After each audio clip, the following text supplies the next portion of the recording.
Ouça agora uma palavra de fé e ousadia para o seu coração, com o reverendo Roberto Barnabé. Pega a sua espada, fique de pé.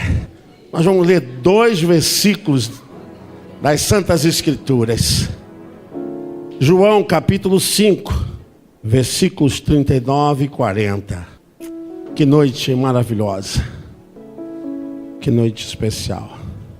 Essa noite nós marcamos esse encontro com Ele, Jesus. Aleluia, aleluia. João 5,39. Já está aí nos monitores, né? Examinais as Escrituras, porque vós cuidais ter nelas a vida eterna, e são elas que de mim testificam. Igreja, pode ler o verso 40?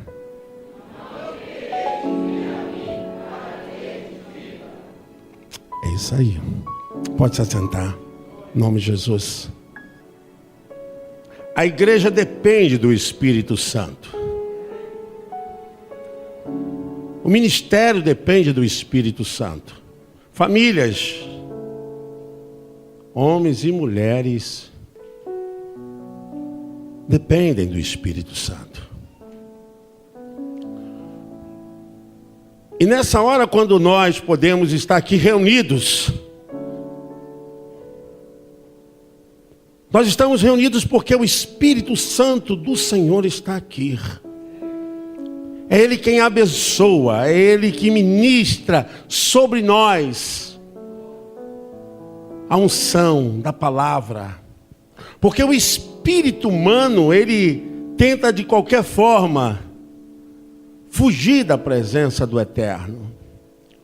O espírito humano em si, ele não quer aceitar as revelações da palavra do Eterno. Isso é muito sério, irmãos, porque o próprio Senhor Jesus Cristo encontrou resistência no meio dos judeus. Jesus falou: eu vim de meu Pai para vos dar vida. E eles chamaram Jesus de mercenário. Contestaram a sua vida. E Jesus disse: vocês não acreditam em mim? Acreditem ao menos nas obras que eu faço. Eles poderiam até duvidar a respeito da identidade, idoneidade de Jesus. Mas como eles poderiam falar de algo que estava acontecendo diante dos olhos deles?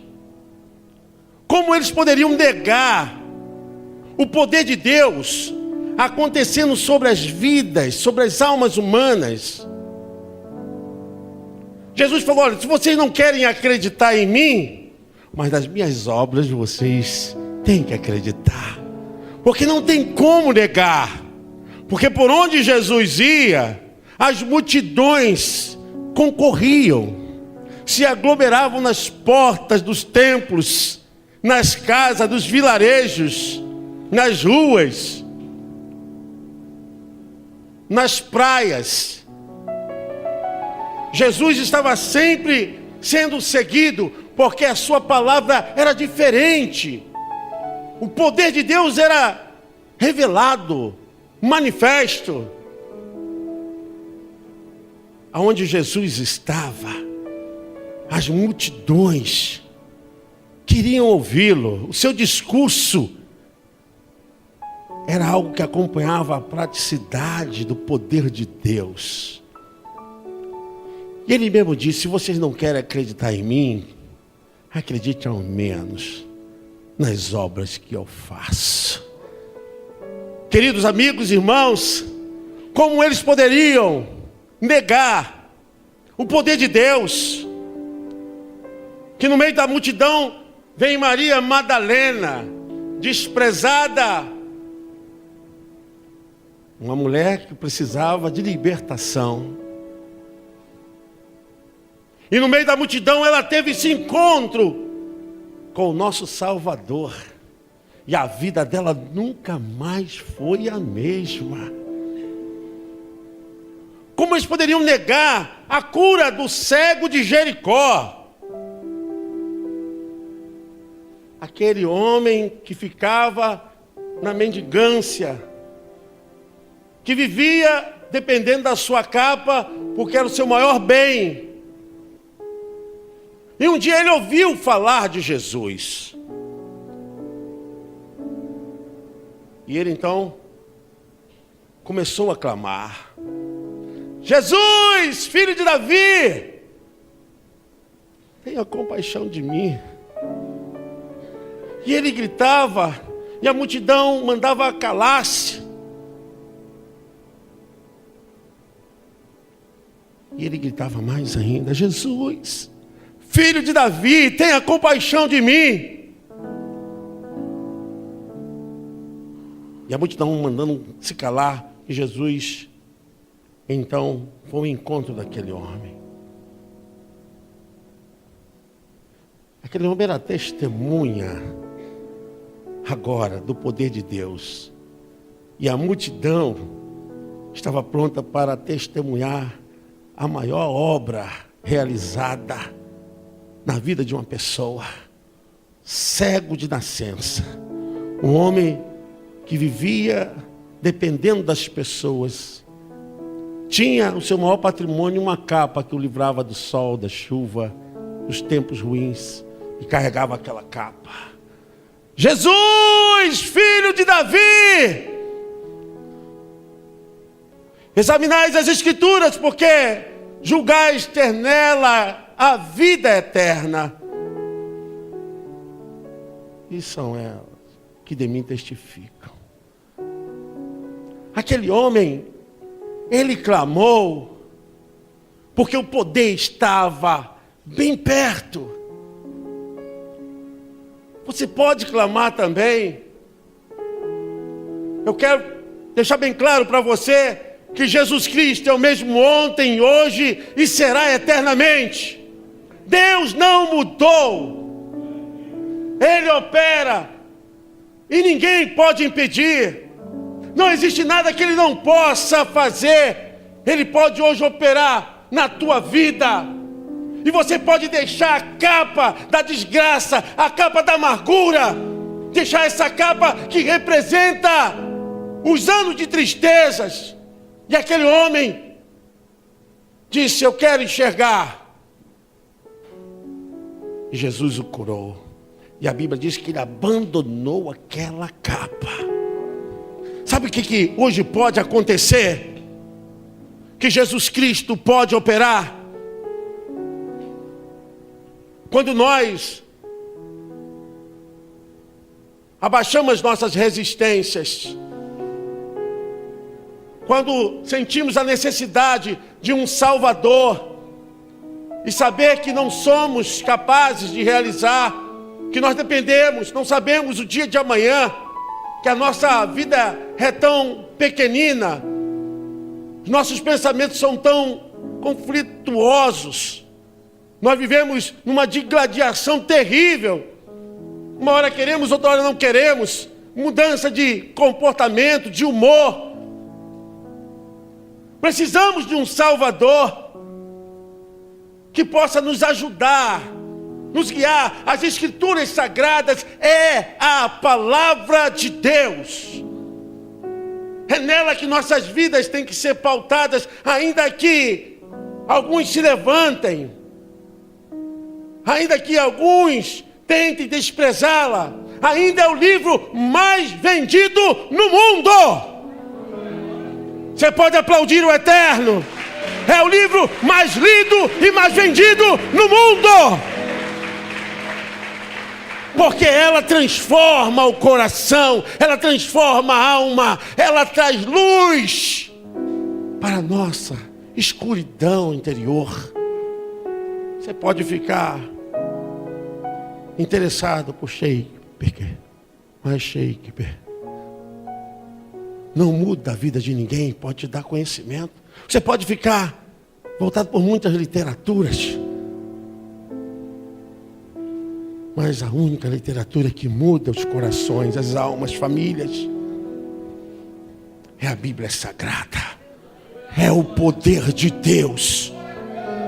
Com todas as resistências, com os modernistas, com as chamadas feministas, tentando desprezar, tentando jogar toda a infâmia e toda a maldição contra a Bíblia, porque ela confronta o caráter, ela confronta as nossas interioridades. A palavra de Deus não negocia com nada. Essa é a nossa resistência de tentarmos fazer com que Deus se ocupe em nós de acordo com a nossa condição. Ao contrário, a palavra, ela nos transforma. Ela quebra as resistências mais difíceis. E essa palavra é capaz de fazer coisas que ninguém pode fazer. O apóstolo Paulo mesmo falou em Timóteo, capítulo 3, versículo 16. Toda a Escritura é divinamente inspirada por Deus, pronta para ensinar, para redarguir e para corrigir. A Escritura é a maior herança depois de Jesus, que é a igreja, que a humanidade pode ter. É a palavra de Deus. E com todos os opositores, com os críticos, tentando encontrar erro e censurá-la, a palavra cresce a cada dia, irmãos. Ela alimenta, é o pão vivo, que alimenta a nossa vida. É a palavra do Eterno. Alguns tentaram até desfazer das Escrituras, jogando menção, que ela foi depois do concílio de Nicéia, que se reuniu em 324 depois de Cristo, para tentar trazer alguma coisa. Irmãos, estão enganados. A palavra de Deus, ela já estava com o seu povo desde a saída do Egito. A palavra do Eterno já estava. E antes do concílio de Nicéia, existe um cânon muratoriano. Esse cânon, ele é depois de Jesus 150 anos. Comprovado que encontrou as listas de todos os livros do Novo Testamento muito antes do concílio de Nicéia. Sabe, queridos irmãos, há hoje alguns estudiosos, papilografistas, que estudam o papiros, eles já levaram, através dos estudos científicos, que na Bíblia existem erros de versões, 2%. Isso jamais será suficiente para impedir a sua veracidade e o seu poder, e muito mais. As pessoas podem tentar de todas as formas negá-la, mas o que ela faz e o que tem feito, a palavra de Deus tem transformado, cuidado de vidas, tem alimentado milhares de pessoas. Quando se achavam que era o fim da igreja do século I, agora vamos perseguir os nazarenos de Olinda, eram os nazarenos de Jerusalém. Vamos persegui-los, porque eles não vão aguentar mais. Lá, Shurianda, Laias. Nós citamos aqui todos os cultos. Agindo Deus, agindo Deus, agindo Deus. Você pode aplaudir o Eterno.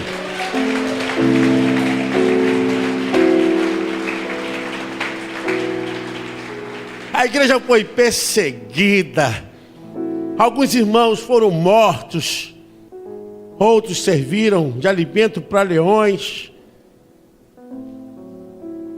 Pelas loucuras e insanidade de imperadores romanos. Alguns foram cerrados no meio. Alguns foram crucificados e ateado fogo nas estradas para que servisse de exemplo e para iluminar na escuridão. Muitos foram deportados e exilados. Mas a palavra do Senhor é inspirada por Deus. Nem com toda a perseguição, nem com todos os ardis de Satanás, o poder de Deus nunca parou de operar e de efetuar no ser humano as implacáveis, imensuráveis, intransbordáveis maravilhas do poder dos céus. Todos que recebem a palavra, todos que abrem a mente, a alma, ela é o poder de Deus. Por isso nós podemos notar que há milhares de pessoas sofrendo, porque ainda resistem se renderem.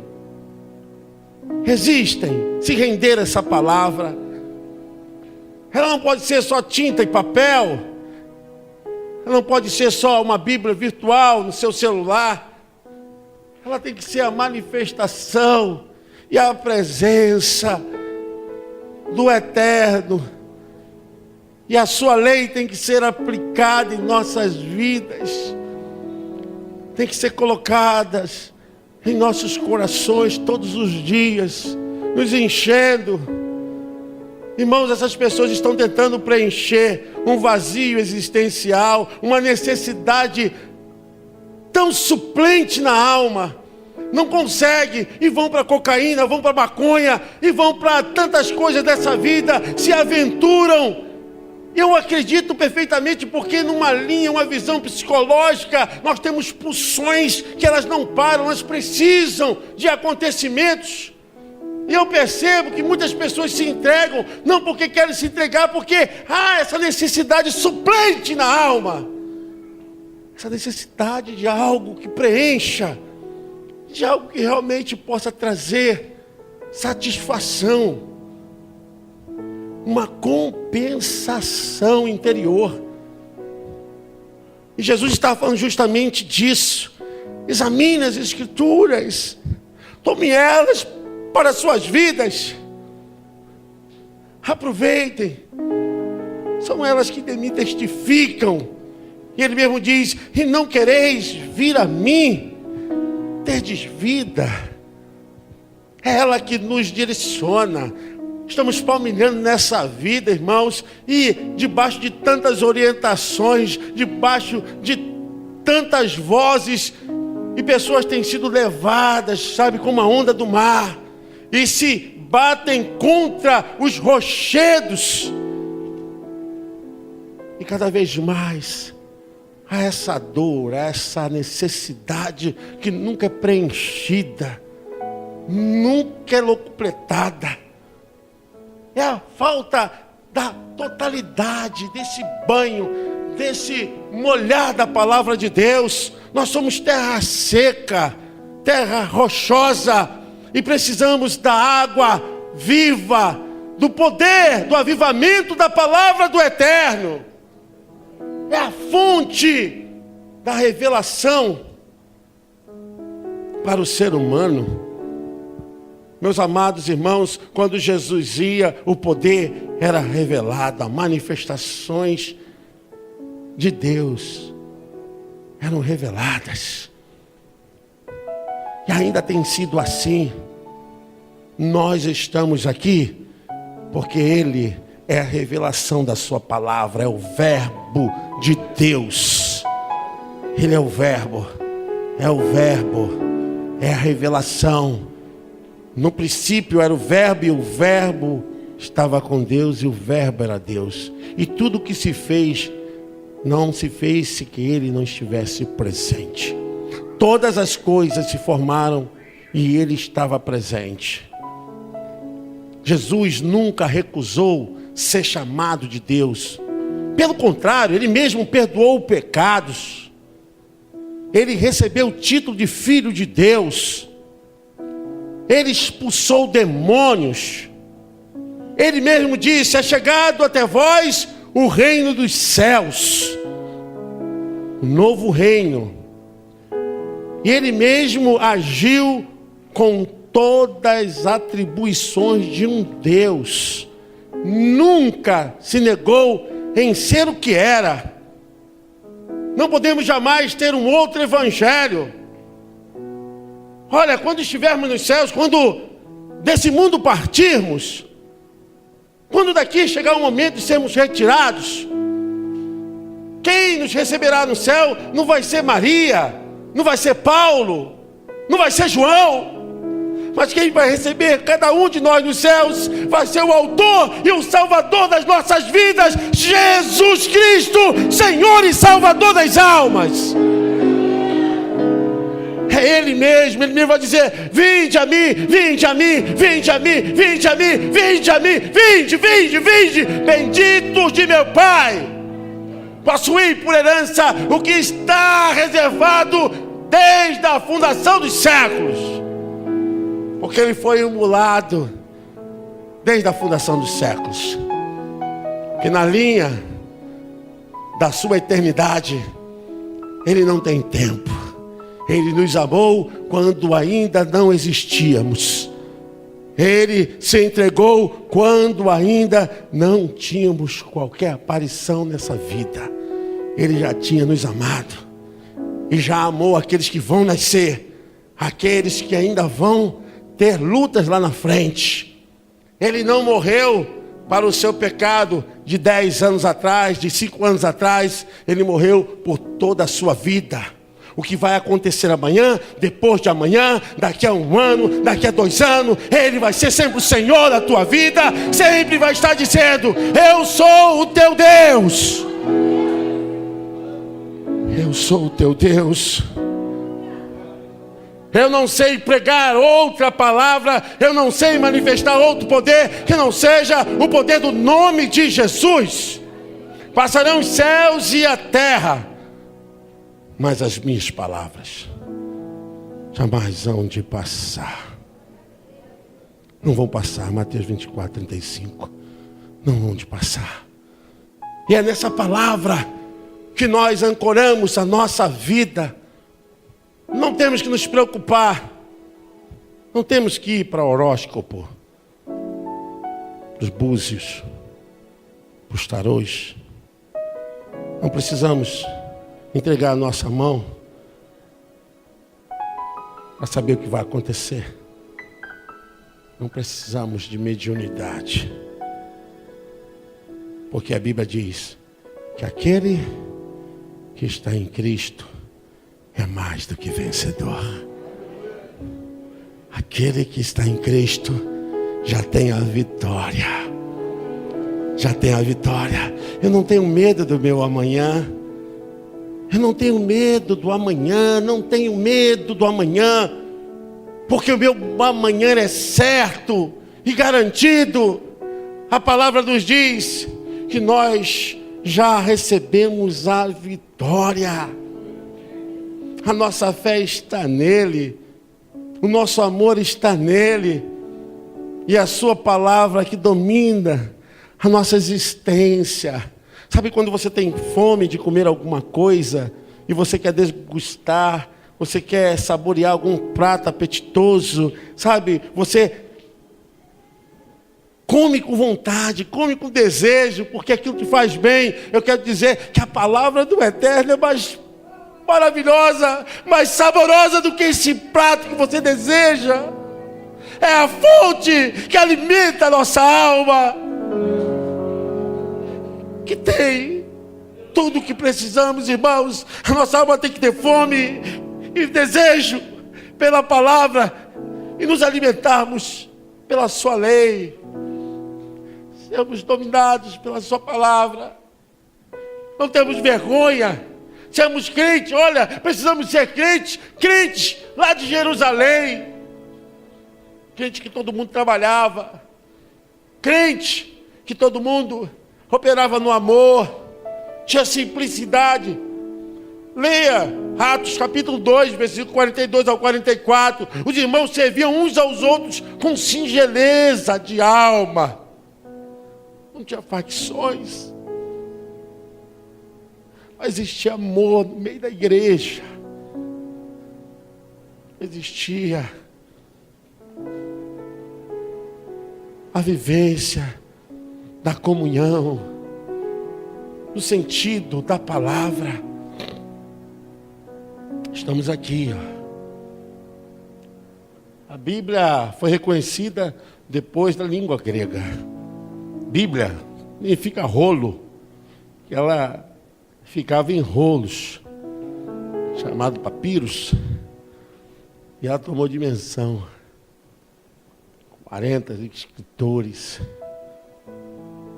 iluminados, inspirados pelo Espírito Santo.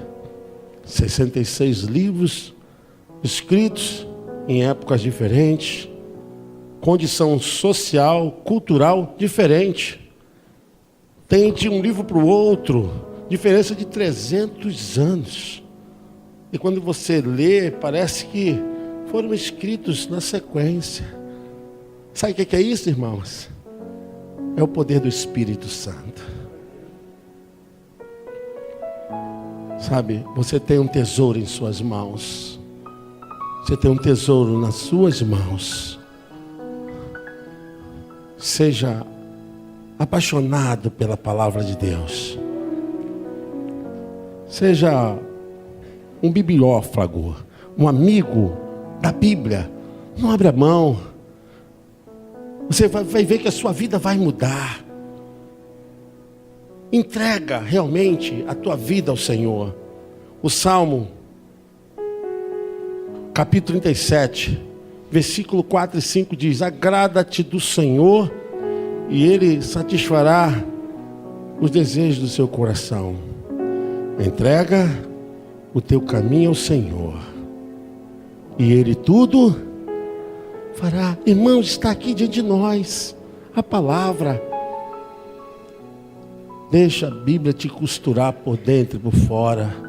Deixa a Bíblia realmente ser a tua totalidade existencial. Todas as pessoas que abandonaram a palavra acabaram vivendo em derrota e destruição. O Salmo 119, 105 diz: lâmpada para os meus pés é a tua palavra e luz para o meu caminho.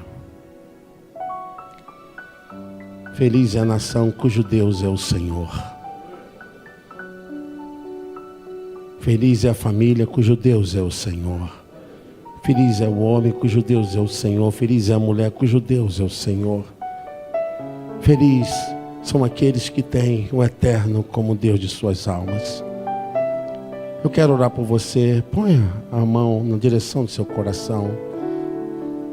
Senhor Deus, queremos nessa hora, Senhor, pedir perdão dos nossos pecados. Senhor, nos ajude. Estamos precisando agora da força e do poder que vem da tua palavra. Pai, abençoa esse homem, essa mulher, abençoa esse jovem, abençoa essa casa, essa família, Senhor. Ó Deus, a tua palavra transforma, a tua palavra é poderosa, mas tem tantas resistências, Senhor, no ser humano. Que nessa noite toda resistência seja quebrada e a unção do Espírito Santo possa te envolver, mudar, te transformar. E a tua mente, todo o teu ser dominado pelo Espírito da verdade. Senhor, que seja assim. Abençoe. E se há alguém aqui que ainda não é batizado nas águas, que hoje possa ser um dia especial. A palavra do Eterno diz em Romanos capítulo 10, 9: se com tua boca confessares, em teu coração creres que Jesus Cristo morreu e ao terceiro dia ressuscitou, serás salvo, porque com a boca confessa aquilo que está cheio o coração. Senhor, que haja confissão aí mesmo, aonde você está, meu irmão. Se você crê que Jesus Cristo é o Salvador, você possa hoje mesmo dizer: Jesus, eu entrego meu coração para ti. Eu entrego meu coração em tuas mãos.